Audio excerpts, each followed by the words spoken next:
Welcome to the heartbeat of the nation, where we have our finger on the pulse. My name is Paul Nuku. I am your host, General Lukapatia, the two-striped man with the medal on top. Ngithi Vorna mhlobo, Vorna.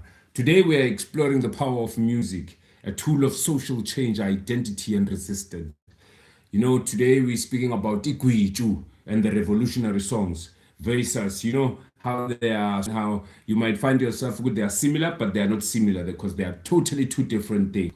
What are they common about, and what is the difference between the two, and what role they play, in shaping the culture, in shaping the history, in shaping what it is today. So we're staying alive. Stay with us. Oh, and I would like to welcome all the new subscribers. Would like to all say to the old Mataras, thank you for sitting in since from day one. We are all together in this thing. But for you know very well that in this channel, it's about information, it's about facts. We do not just drop. We make sure that we gather information, we gather fact, and we look at what is happening around. We're keeping our finger on the pulse so that we understand what's the jigs and what's the chart. Lately, Gwijo has been exploring in very avenues, and people now are starting to realize ukuthi Gwijo, it's something which is traditional, and the youth has stamped it in authorities to say we are here with Gwijo and we will sing it,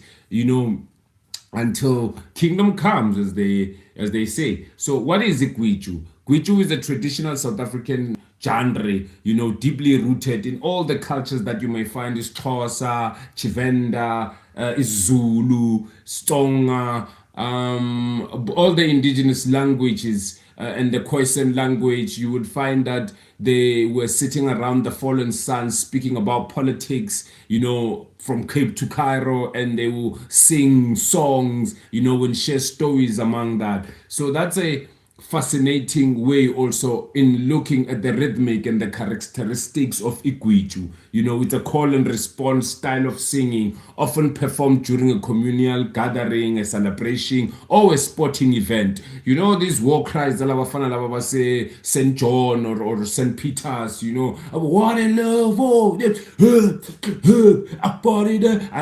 I was never in that schools, and like I never went to a coconut school, and like like primary preschool. I know different educational system, and I know my system of education, and like was delaying us, and I understand not in also in a mockery way in terms of the education was St. Peter, was St. John had. It was different, vele, and where we come from, our education will also be different. But I was just making an example of those kind of war cries when they go to their games, maybe especially also in the rugby games, because also rugby has influenced South African culture a lot. And since obviously we won the World Cup in like 2 or 3 consecutive time coming, so Gwijo has made it through the cracks of our culture and heritage as well. It comes with this rugby connotation within it, and like I said, the war crime games,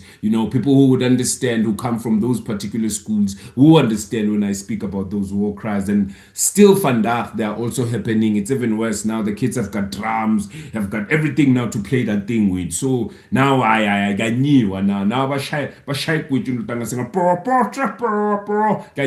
no. While Gwijo is also a cultural expression, it also carries a social and political significance within it, especially during the moments of resistance and unity and pride, and when people are, celebrating, or when people are voicing their frustrations through that. Gwijo will become part of what it's saying, because it's also you must realize that it is not just also part of what the people would be like people will be crying about, but it will be also people voicing out their communal calls, or in an ancestral ritual. It's a global clique, and like, in the views of today, remaining a living testament to unite our culture, our identity. It's an endurable melody. It invites participation as well. You're just not a passive listener. You are there now because it's a call and respond type of a thing. So you will always take part as well within those type of thing. And Gwijo originated, like I said, deeply in the communal response of rituals, of historically chants of a people, of our people, especially wherever you come from in your traditional way. The life of communication and solidarity. Even also during the oppressive time and years of the apartheid, it was not then but Gwijo, but it had a connotation of vele, some Gwijo. Kerla ke chima house. So I'm calling, you are responding. So you see, I make a call and then you will respond at that particular time. And the rally cries, obviously, when we in rallies and when we are toying for happiness or for pleasure or in an event, and it's a way also of a culture of a people in expressing how they feel in a communal way, because a song now becomes a binding thing, and the call and response formative foster a profound sense of togetherness, and each voice, whether calling or responding, contributes into a powerful collective narrative. And these chants are carried code, messages, shared ancestral wisdom, and provide emotional solace and in time for mourning and in time for protest. And Gwijo is both held in those particular manner at these hours. Even in the darkest day, you can hit Gwijo. And you understand there's also a cross culture within Gwijo, because soulful melodies, like kingship across Africa as well, resonate with this. And especially in Nigeria, Yoruba chants and Igbo, Egu, Umala, like Gwijo, they sound like Gwijo, and these traditional and steeped in history and communal participation all serve as a praise poetry, that it kept it encapsulate the individual and a communal identity, and it blends in some dance and song and storytelling, and this parallel underscores a shared African identity within this Gwijo, a continental tapestry weaving and trending of the rhythm, language, and traditional. These similarities highlight how music transcends borders, becoming a universal language that unites and diverse cultures through common themes and of resilience. Because at this particular point in time, you would understand now this Gwijo is a cultural thing now. It becomes a communal thing. And this Gwijo Avenue and the grassroots giant in the algorithm ages, we could understand they influence the algorithm now. Social media, it's all over. You've got 4.5 million views on one song hitted Hambawen. What's that song? Even in soccer, they also sing that. And even when the players are coming into the tunnel, and I think even the fans in the stadium are also, having this Gwijo.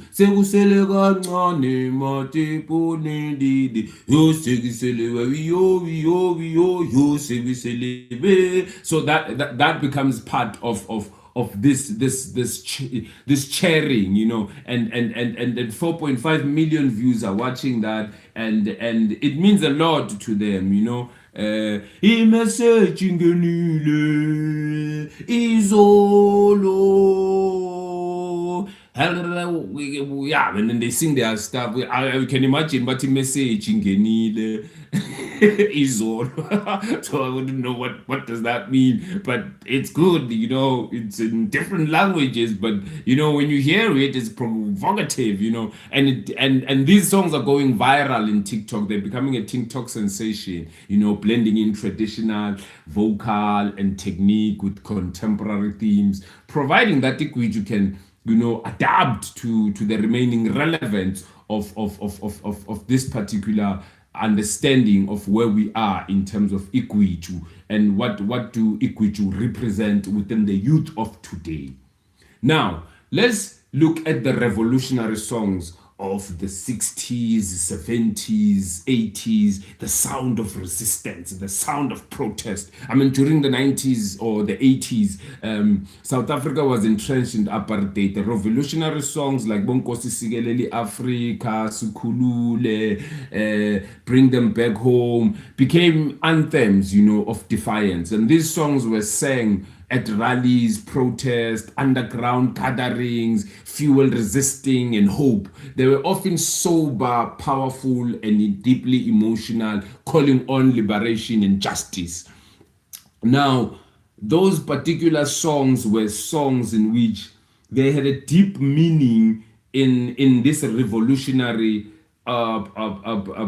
driven struggle of hope, about the Oliver Tambo, Bambi Sandla Sam, Bambi Sandla Sam, Ungasiyegeli, things like that. Abo Sasuge Kaya ngo-94 siyofuna izingane zokuqeqeshwa kuyaliwe makhaya kulwe lwisebhamu wethambo thambo wethu. That will be your revolutionary songs that were sang in those particular time. Tambo, Tambo, yes, South Africa, Tambo, Zunginika, yes, Pap, yes, South Africa, Zunginika, yes, Pap, yes, South Africa. Those revolutionary songs meant something. Even today, they are singing them. But because they have lost that kind of meaning now to them, even when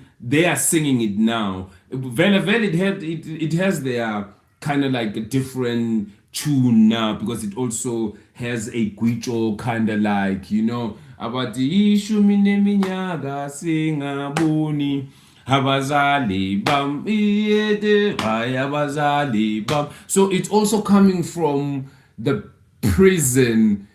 Okay, that will be the revolutionary songs in which they were sang during those times. And most of those songs were carried by the MK, Umkhonto Wesizwe. And Umkhonto Wesizwe had their particular songs because they were military training in exile. And internally, because we had stone throwers, people who were fighting within South Africa who never left, they had their own songs, Bokosas, PAC, so many of them. They can even attest to those particular songs, which even today when they sing them, it brings back memories, it brings back, those kind of times, and it hits hard, vele.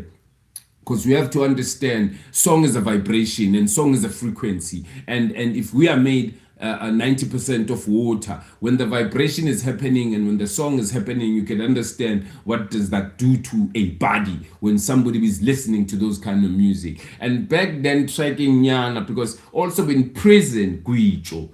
In prison, there used to be Gwijo, heavy Gwijo in prison, and prisoners used to sing a lot because they wanted to kill also time. So during those particular time when they used to kill time, they used to sing these particular songs as well. And these particular songs, they have carried themselves into the society now, because most of our people back during the apartheid days and your 70s, 80s, and I think 90s, because a black man was a criminal at that point in time. So many of the black people, uncles, fathers, uncles, they went to prison during those times. So when they came back, from prison, they had these songs that they were teaching, the young people. So when they taught their young people during those times, those songs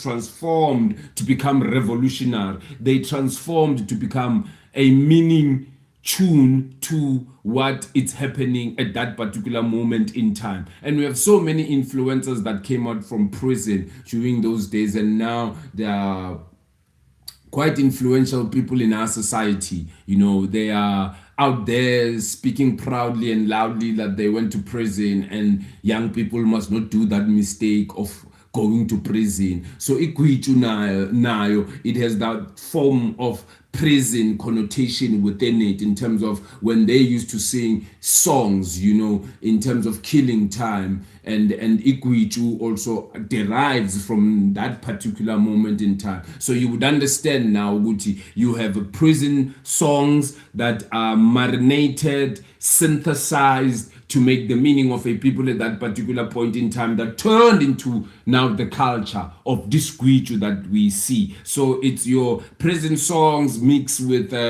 revolutionary songs of the 60s, 70s, 80s mixed together to make the meaning now at this particular point in time. So the new war cry today is Gwijo, and it's in a different tone but similar in spirit.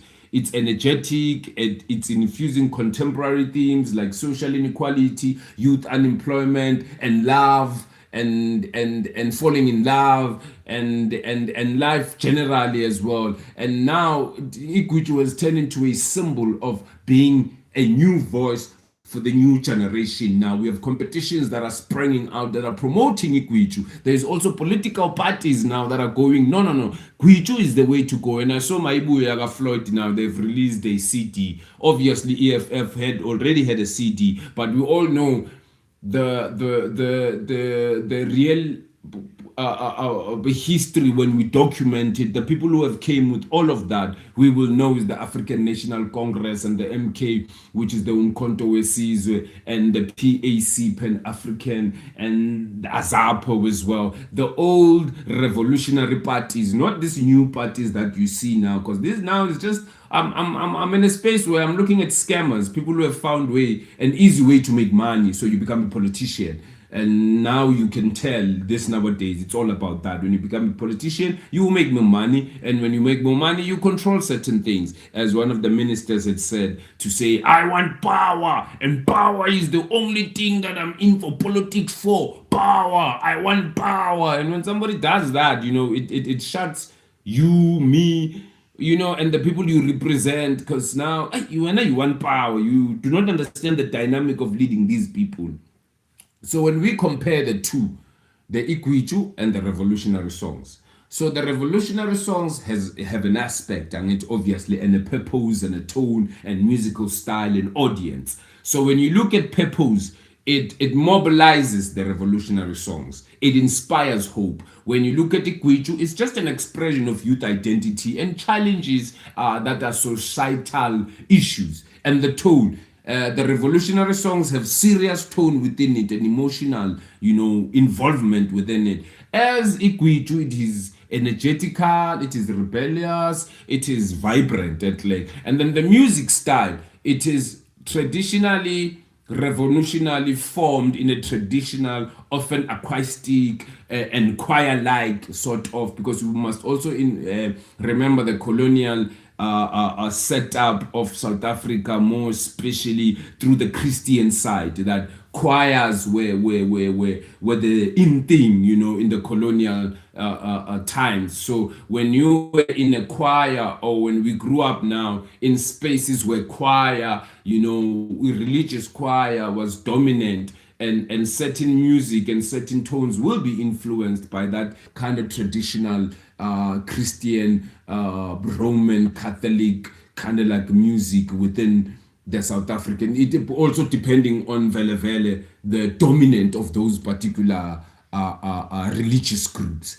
Now, when you look at a modern Gwijo, it fuses traditional rhythm with modern beats and instruments, if you may call it, because by now my instrument. The audience, revolutionary song, it's broader across communities and underground networks. Obviously, there's particular songs that are sang to send messages to particular, because you must also remember, at some point in the apartheid, era, they used to find themselves maybe in a football field watching a football match. And obviously, they were not allowed to discuss politics. So what would happen there? They will hit a song and Steve Bantu Biko there will share his monologue, or he'll deliver his speech, and then Shapingo Masambis Pum. And then within the modern Gwijo, it's a youth-centric kind of like expression. It's in social media, driven, streets, protests, and obviously it's used as a weapon, and this weapon of young people now trying to voice out their frustration, trying to find love, trying to identify with the struggles of their time and their social ills within the time. So this will be good for them also to practice, because you must also remember, it is not just a particular what you may call music. It is very important that we get to understand the real jigs of when they find themselves in these particular times.